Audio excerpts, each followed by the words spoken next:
Beef and Lamb New Zealand is pushing back against the Productivity Commission description of sheep and beef farming as marginal. The Commission says New Zealand needs to change the way it farms if it's to achieve a low-carbon economy. But Beef and Lamb says the Commission's new report is wrong about the sector. With us now, Jeremy Baker, Beef and Lamb's Chief Insight Officer. Good morning. Morning, Susie. How are you? I'm well, thank you. How's the Commission got it wrong? Look, first of all, I'd like to make it clear that we're very strongly in support of the drive towards a net carbon zero as a country.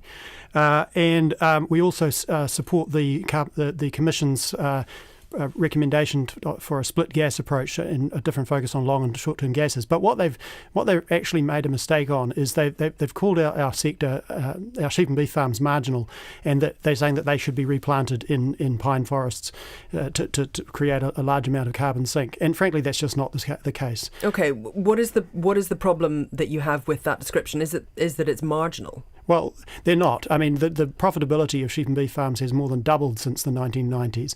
And I think what the Commission has missed is that the sheep and beef sector has already begun that transition. It's already reduced carbon emissions by 30%, and it has already retired large amounts of land, steep land that they're talking about, and it's in regenerating native bush. And there's 1.4 million hectares of regenerating native bush which are currently not counted, and we need to have that counted.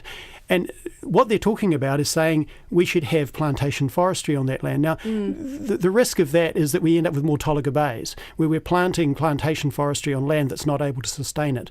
Whereas native... Well, it doesn't necessarily have to be plantation forest, though, does it? Well, no, that's fine, but that's largely what they're talking about. Whereas we're talking about getting recognition for the significant amount of native forestry that's on that land. And the good thing about that is that it obviously not only do you sequester carbon, and the great thing about native forests is it continues to grow, particularly if it's regenerating, for about 300 years. Plantation forestry is only 30 years. It also increases biodiversity. It's more sustainable on erodible land, all those sorts of things. So does that mean that you are in favour of areas of every sheep or beef farm being handed over to native planting? Well, not handed over. I mean, this is what sheep and beef farmers have already done as a result of their drive towards greater efficiency over the last 30 years. But should they do more?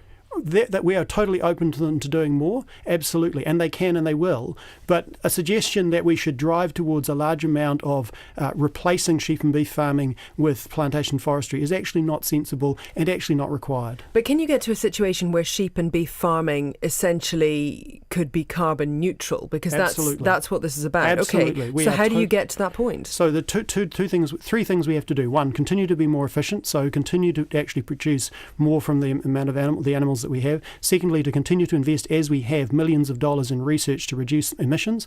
And thirdly, to continue to sequester carbon.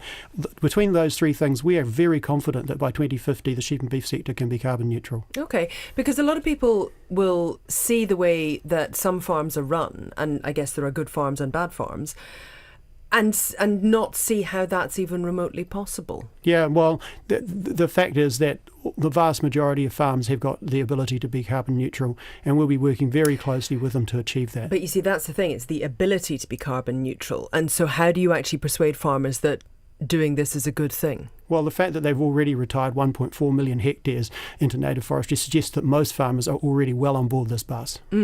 But does it mean that they want to go further on the bus? Oh, absolutely. I mean, farmers are wanting to sell their product to their customers. And increasingly around the world, customers are saying, we want an environmentally sustainable product. And that is the drive for the sheep and beef sector in New Zealand, towards a premium sustainable product. That's where we're going. That's the direction we're heading in. Thank you very much for your time. Appreciate you coming in too. Jeremy Baker there from Beef and Lamb New Zealand. It's 8:50.